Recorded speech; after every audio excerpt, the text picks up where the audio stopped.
এখনকার কামেল পাস হুজুর আমার একটা বসবের সমান না। বিজ্ঞানী নিউটন এখনো মরিনি, বেঁচে আছে। অজ্ঞান হয়ে যাক, মরি যাক। কোরআন খুলে দেখ, শাইন ভুল বলিস কি? যদি ভুল হয় শাইন এখন জিব্বা কেটে দেবে, নিজের জিব্বা নিজে কেটে দেবে। আব্দুল খালেক সাহেবের ন্যায়, রবিউল বাশারের ন্যায় আমি ওদের সমতুল্য। বিজ্ঞানী নিউটন এখনো মরিনি, বেঁচে আছে। এমন অবস্থায় মেয়েটা ওর ফেলেই মেয়েটা চলে গেল। কিছুক্ষণ পরে বিজ্ঞানী নিউটনের হুঁশ ফিরে এসেছে। বিজ্ঞানী নিউটন বলে, অবশ্যই অবশ্যই অবশ্যই প্রেমিকা কই, তাকে পেলে আমার মাথা ভালো হয়ে যাবে।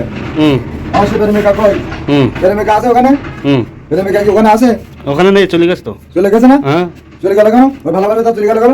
চলে গেল ওই অজ্ঞান হয়ে গেছে তাই। অজ্ঞান হয়ে যাক, মরি যাক। তা ওর পাশে থাকবে না? থাকার তো কথা। থাকার কথা না? তো ও ভালো হবে না?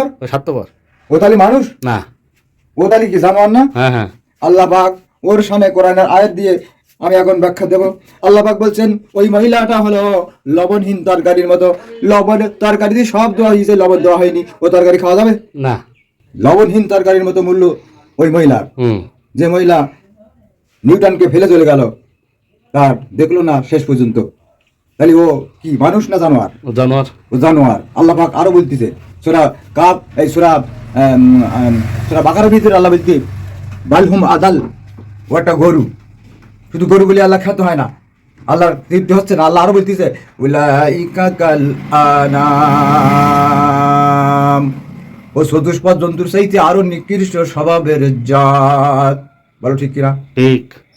ঠিক কিনা? কোরআন হাদিস খুলি দেখ। সূরা বাকারার আয়াত পড়েছি আমি, ব্যাখ্যা বলেছি আমি। কোরআন খুলে দেখ, শাইন ভুল বলিস কি?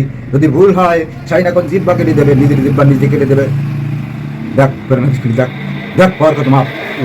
আর ওই মেয়েটার কি হলো শেষ? মহাদ্দেশ ন্যায়, আব্দুল খালেক সাহেবের ন্যায়, রবিউল বাশারের ন্যায় আমি ওদের সমতুল্য। আমি ওদের মতো কথা বলতে পারি, আমার কথা ওরা সব কেউ বসবে না। এখনকার যে পাস, উর্দু আরবি ফার্সি 3টি সাবজেক্ট মাদ্রাসায় পড়ানো হয় না। এখনকার কামেল পাস হুজুর আমার একটা বসবের সমান না। হ্যাঁ তাই বললাম, যা ন্যায় কোন আলম ন্যায় আমার তৌফিক ইল্লা বিল্লাহ। বিজ্ঞানী নিউটন জেগে উঠেছে।